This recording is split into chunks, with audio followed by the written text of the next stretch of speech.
وَيُرِيكُمْ آیَاتِهِ اور اللہ تمہارے سامنے ظاہر فرماتے ہیں اپنی نشانیاں قدرت کی، لَعَلَّكُمْ تَعْقِلُونَ تاکہ تم غور کرو سمجھ جاؤ۔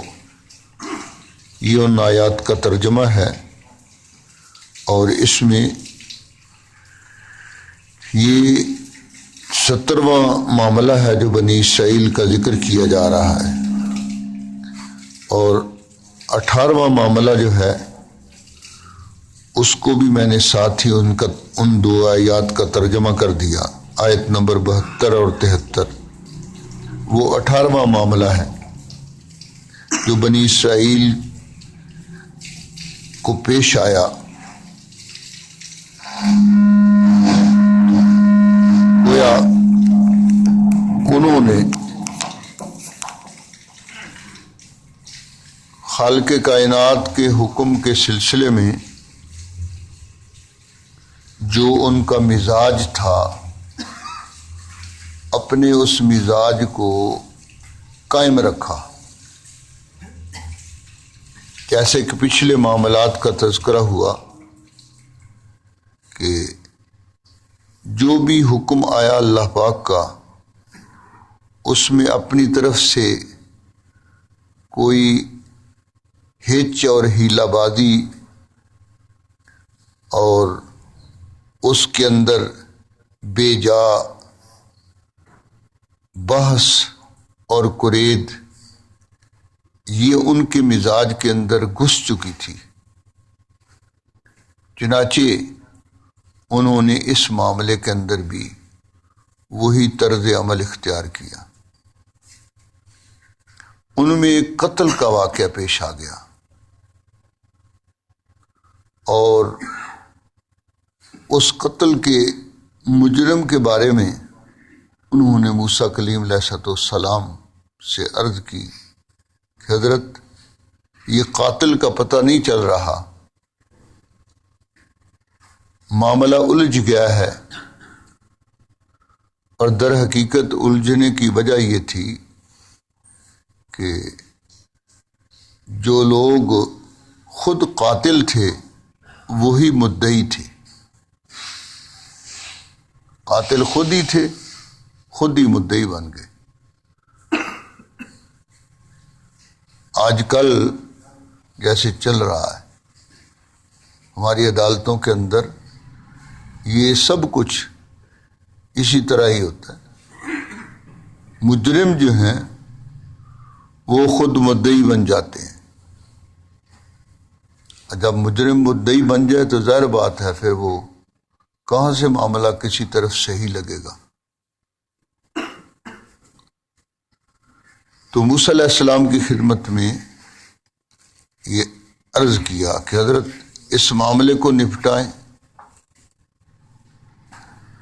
تو خالق کائنات کی طرف سے اب پیچھے گزرا کہ موسیٰ علیہ السلام کے کوہ طور پر جانے اور اس کے بعد وہاں سے واپسی میں 10 دن کی دیر ہوئی، تو اس دوران میں انہوں نے بچھڑا بنا کر، ایک خبیث اور ملعون نے بچھڑا بنایا سونے اور چاندی کا، اور اس بچھڑے کی انہوں نے پوجا شروع کر دی۔ مصر کے اندر گائے اور بچھڑوں کی پوجا کی جاتی تھی۔ یہ آپ کے پاس بھارت ہے، وہاں گائے کی پوجا کی جاتی ہے۔ تو اس وقت مصر کے اندر یہ گائے کی پوجا بھی کی جاتی تھی۔ جیسے فرعونی لوگ، فرعون جتنے بھی وہ ان کے حکمران آئے تو وہ اپنے بت بھی بنوا کر پجواتے تھے، تو گائے کی پوجا کا بھی ان میں یہ سلسلہ چلا ہوا تھا۔ اس لیے بنی اسرائیل اس کو دیکھتے چلے آئے تھے، انہوں نے اپنا شوق یہ بھی پورا کر لیا۔ وہاں نہیں پوجا کی، مصر کے اندر تو اللہ کی پوجا پر قائم رہے، لیکن جب اپنی باری آئی آزادی ملی تو یہاں یہ شوق بھی پورا کر لے انہاں کہ یہ کوئی ویکھ لے کہڑا لطف ہے یہ شوق پورا کیا۔ تو اللہ تعالیٰ نے ان کے دلوں سے یہ جو بچڑے کی محبت تھی اس کو دور کرنے کے لیے خالق کائنات نے اپنے ہاتھوں سے اس کو ذبح کرنے کا حکم دیا۔ ان کے دلوں کے اندر بچڑے کی محبت کتنی رچی ہوئی تھی کہ موسیٰ کلیم علیہ السلام نے اس چاندی اور سونے کے بنے ہوئے مجسمے کو جب جلا دیا، جلا کر اس کو راکھ کر دیا اور راکھ کو سمندر میں پھینکوا دیا، تو کئی محبین جو ہیں وہ سمندر سے پانی لا کر انہوں نے پیا، تبرک کے طور پر وہ پانی وہاں سے لائے جس میں وہ راکھ ملی ہوئی تھی، جو بچڑے کی راکھ آپ نے سمندر میں پھینکوائی تھی۔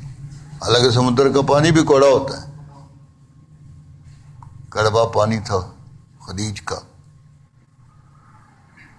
مگر جو شوق اور محبت ہے تو وہ کوڑا اور میٹھا نہیں دکھتا، تو ان کو بچڑے کی محبت ان کے دلوں میں ایسی رچی ہوئی تھی، گویا دل کا وہ ایک حصہ بن چکی تھی، اس لیے انہوں نے یہ حرکت کی۔ تو خالق کائنات چاہتے تھے کہ مومن کے دل میں تو ایک اللہ ہی کی محبت ہوتی ہے، اور اللہ کی محبت ہے والذین آمنوا اشد حبا للہ، ایمان والوں کے دل میں سب سے زیادہ محبت اللہ ہی کی ہوتی ہے، اور پھر جو محبت اللہ تعالیٰ کی اس محبت میں معاون بننے والی ہوتی ہے تو ان سے پھر محبت ہوتی ہے۔ اللہ کے رسول جو اس اللہ کی محبت کو لوگوں کو بتلانے کے لیے تشریف لاتے ہیں تو پھر اللہ کے رسول کی محبت، تو اصل اللہ کی محبت ہے، تو اللہ کے رسول سے محبت اس لیے ہے کہ وہ اللہ کا رسول ہے، اور اللہ کے رسول کے جو ساتھی ہیں، صحابی ہیں، ان سے محبت اس لیے ہے کہ وہ اللہ کے رسول کے معاون ہیں، اس بات کے پھیلانے میں، اس اللہ کی محبت کے بتلانے میں وہ اللہ کے رسول کا ساتھ دینے والے ہیں۔ صحابہ سے محبت جو ہے اس وجہ سے ہے، جناب رسول اللہ صلی اللہ علیہ وسلم نے خود اس کا تذکرہ فرمایا اللہ فی اصحابی لا تتخذوهم من بعدی غرضا، کہ لوگوں میرے صحابہ کے بارے میں اللہ سے ڈرنا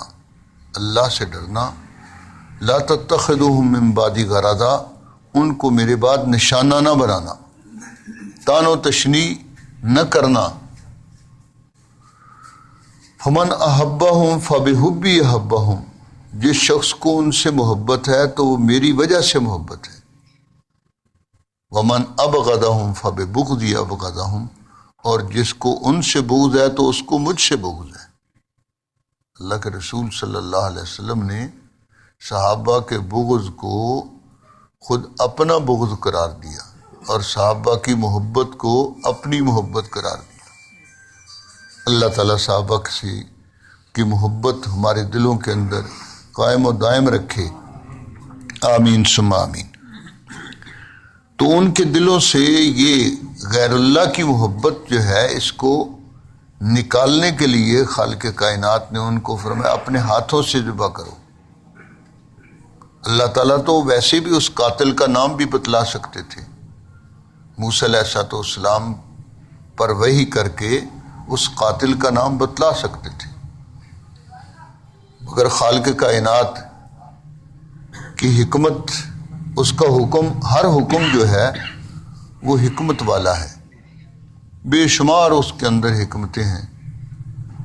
بعض حکمتیں انسانوں کی سمجھ میں آ جاتی ہیں اور بہت ساری ایسی حکمتیں ہیں جو انسان کی سمجھ میں آتی نہیں ہیں۔ اللہ تعالیٰ ہی ساری حکمتوں سے واقف ہیں اور جاننے والے ہیں۔ تو خالق کائنات نے جب یہ حکم دیا کہ بھی تم ایک بیل ذبح کرو، ایک گائے ذبح کرو، اب چاہیے تو یہ تھا کہ فوری طور پر گائے کو ذبح کر دیتے، بس جو حکم ملا تھا اس کی تعمیل کا تقاضا یہ تھا کہ کوئی بیل لے کر تو اس کو ذبح کر دیتے، مگر انہوں نے اس کے اندر ایک سوالات کا طویل سلسلہ وہ جاری کر دیا اپنی طبع کے مطابق۔ آدمی کے مزاج کے اندر جس وقت ہر بات پر تنقید، ہر بات جو ہے اس کی کرید اور بے جا اس کے متعلق سوالات جب یہ مزاج میں گھس جاتے ہیں تو پھر آدمی جو ہے وہی طرز عمل اختیار کرتا ہے، اور اگر وہ اس وقت جب حکم ہوا تھا کوئی سا بیل لے کر ذبح کر دیتے تو حکم کی تعمیل ہو جاتی، لیکن انہوں نے اپنی طرف سے بے جا سوالات کر کے اپنے لیے مشکل پیدا کر لی۔ صحابہ اکرام رضوان اللہ علیہم اجمعین کو نزول وحی کے زمانے میں اس لیے سوالات سے منع کر دیا گیا، اور صحابہ اکرام بہت کم سوالات ہیں جو صحابہ اکرام نے کیے ہیں۔ باہر سے آنے والے عموماً دیہاتی لوگ جو سوالات کرتے تو ان سوالات کے جواب میں جناب رسول اللہ صلی اللہ علیہ وسلم فرماتے، تو باہر کے جو دیہاتی لوگ ان کے سوالات جو ہیں بے جا اور بجا سوالات، پھر ان کا جو صحیح سوالات ہوتے ان کا جواب دیا جاتا مناسب۔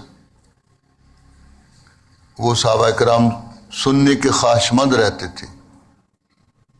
حدیث جبریل جو ہے مشہور ہے، جبریل علیہ السلام ایک دیہاتی آدمی کی شکل و صورت کے اندر تشریف لائے اور انہوں نے سوالات کی۔ وہ طویل روایت ہے، حدیث جبریل کے نام سے مشہور ہے۔ بندے کو چاہیے کہ بندہ اللہ کی بارگاہ میں خود سوال کرے اور سوال بھی ادب کے ساتھ کرے اور یوں عرض کرے، اے میرے رب۔ یہ دعائیں جو ہیں نا قرآن پاک میں جو بتلائی گئی ہیں، مختلف جو ہے انبیاء علیہ السلام کی اور نیک صالحین کی جو دعائیں آئی ہیں، تو وہ اسی طرح کے الفاظ ہیں، ربنا ربنا ربنا رب، اے میرے رب، اے میرے رب، اے ہمارے رب، اس انداز سے۔ مگر بنی اسرائیل ان کا طرز سوال کیا؟ یا موسیٰ ادع لنا ربک، اے موسیٰ تو اپنے رب سے یہ دعا کر، کوئی اپنا کوئی تعلق ہی نہیں ہے۔ یہ انداز جو ہے یہ بھی اچھا نہیں، یہ انداز بھی غلط انداز ہے۔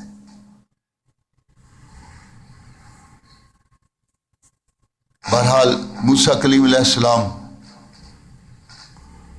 ان کی یہ ساری جو اس طرح کی بے جا قسم کے سوالات اور غلط طرز عمل، اس سب کو برداشت کرتے رہے،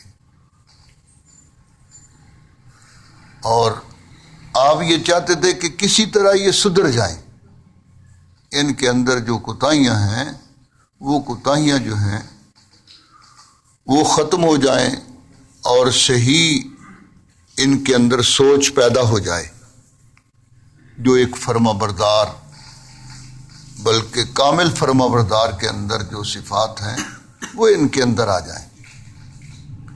اس لیے ان سوالات کو آپ برداشت کرتے رہیں۔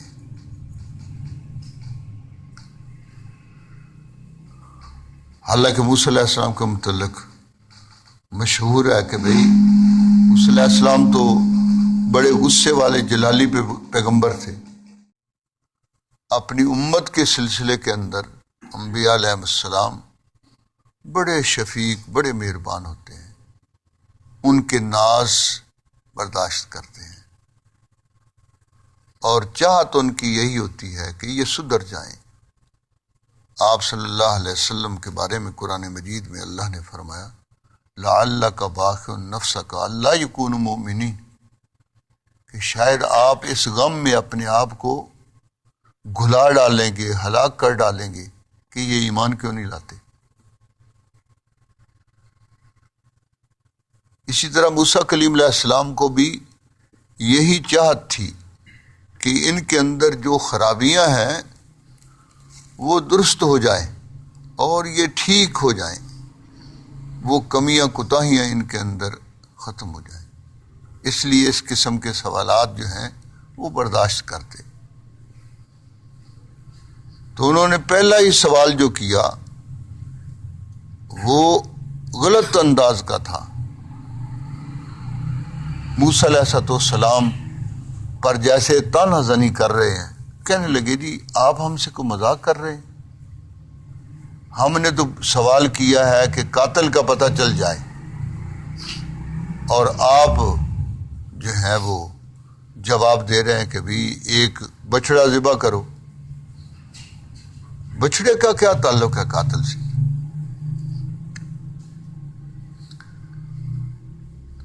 تو یہ مذاق اڑانا جو ہے، تمسخر کرنا، مذاق اڑانا، اب یہ تو جاہلوں کی حرکت ہوتی ہے۔ تو موسیٰ علیہ السلام کی خدمت میں اتنا ادب بھی، اس کا بھی لحاظ نہیں رکھا۔ کہنے لگے جی آپ یہ ہم سے مذاق کر رہے ہیں؟ ہم کہہ رہے ہیں قاتل کا پتہ بتلا دو، اور آپ کہہ رہے ہیں کہ بیل ذبح کرو، گائے ذبح کرو۔ تو یہ سوال اور جواب کے اندر کوئی آپس کے اندر ان کا کوئی ربط اور جوڑ نہیں ہے۔ تو آپ نے فرمایا یہ تو جاہلوں کا کام ہے تمسخر کرنا، میں تو اللہ کا پیغمبر ہوں، اور کیا آج تک کبھی تم سے یہ تمسخر اور مذاق کیا ہے؟ یہ تو جہلا کا کام ہے۔ اور انبیاء کی ذات گرامی جو ہے وہ تو اس سے پاک ہوتی ہے۔ اب جب یہ بات فرمائی کہ یہ جاہلانہ حرکت ہے اور میں اللہ کا پیغمبر یہ کیسے کر سکتا ہوں، تو اب تھوڑے سے ذرا ٹھٹک گئے، کہنے لگے جی اچھا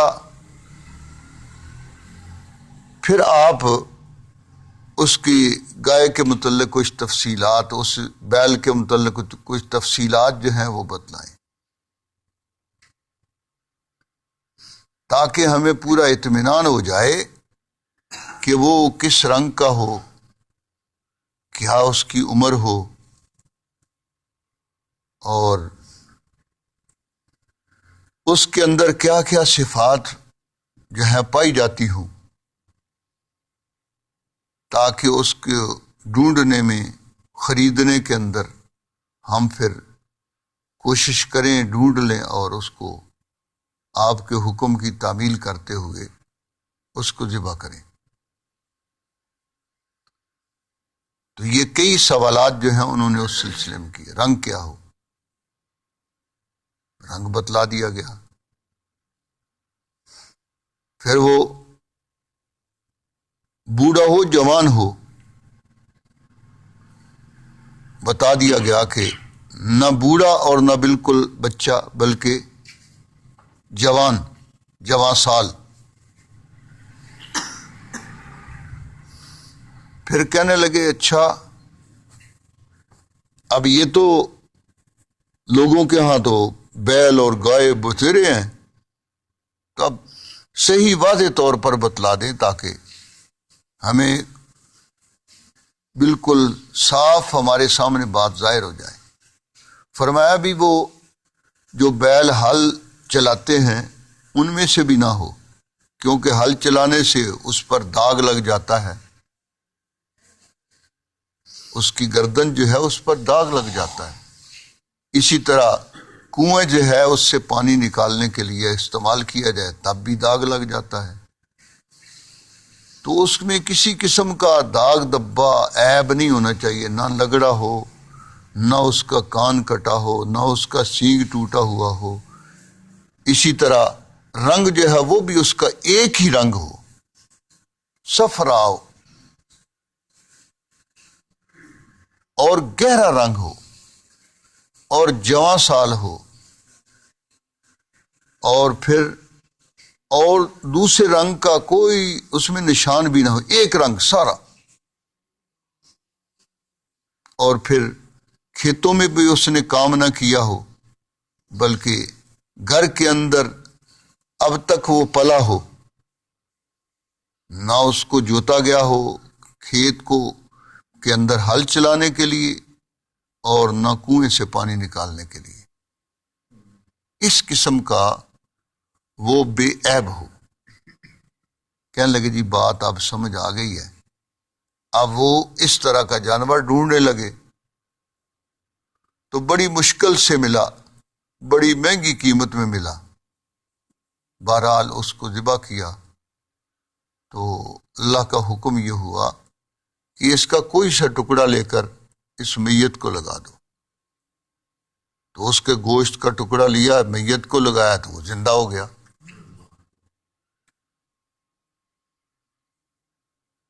گائے وہ بیل ذبح کیا گیا، زندہ کو اس کے ساتھ نہیں لگایا گیا، ذبح کر کے ان کے ہاتھوں سے ذبح کروایا، ذبح کر کے اس کے بعد اس گوشت کا ایک ٹکڑا میت کے ساتھ لگا دیا۔ اب دیکھ لیں یہ بھی میت ہے، یہ بھی میت ہے، لیکن یہ لگانے سے اللہ تعالیٰ کی قدرت سے یہ مردہ جو ہے یہ زندہ ہو گیا۔ اور اس نے بتلایا کہ بھی فلاں آدمی، فلاں میرا جو بھتیجا ہے، ایک ہی بھتیجا تھا اس کا، وہ اس کے مال کا طالب تھا، تو مال کی خاطر اس نے اپنے چچا کو قتل کیا تھا۔ اب نہیں قتل ہو رہے، بہت سارے قتل ہو رہے ہیں۔ کوئی اپنی بیوی کی خاطر، کوئی مال کی خاطر، بیوی کے خاطر باپ کو مار دیتے ہیں، بیوی کے خاطر اسی طرح اپنے اور عزیزوں کو قتل کر دیتے ہیں۔ تو اس نے مال کی خاطر اپنے چچا کو قتل کر دیا تھا، تو اس کا نام آ گیا۔ شیطان نے اس کے دماغ میں بات وہی اس طرح الٹی ڈالی کہ دیکھو چچا کو قتل کر دو گے مال بھی مل جائے گا، پھر تم جو مطالبہ کرو گے دیت کا، دیت بھی مل جائے گی۔ اور بعض مفسرین نے لکھا کہ اس کی ایک لڑکی تھی، وہی اس کی وارث تھی، انہوں نے کہا وہ اس سے تم نکاح بھی کر سکو گے، وراثت بھی ساری مل جائے گی، کچھ اسبہ ہونے کی حیثیت سے مل جائے گی، اور کچھ جو ہے اس لڑکی جو ہے آدھی وراثت تو اس کی ہے، تو آدھی وراثت وہ اس طرح مل جائے گی نکاح سے۔ تو شیطان نے الٹ بات سکھائی، تو اس نے شیطان کی بات پر عمل کرتے ہوئے اس کو قتل کر دیا۔ اور قاتل کا جب پتہ چل گیا تو قاتل کو اس کے بدلے میں قصاص کے اندر قتل کر دیا گیا۔ اب قصاص میں قتل بھی ہو گیا، مال سے بھی محروم ہو گیا، نکاح سے بھی محروم ہو گیا، اور وراثت سے بھی محروم ہو گیا، کیونکہ قاتل جو ہے وہ مقتول کا وارث اگر ہو بھی تو وہ اس کو وراثت نہیں مل سکتی، اس کے اس حرکت کی وجہ سے محروم کر دیا جاتا ہے۔ تو خالق کائنات نے یہ بات سنا کر امت محمدیہ کو مطلع کیا بھی دیکھنا تم ایک تو بے جا سوالات شریعت کے احکام کے بارے میں مت کرنا،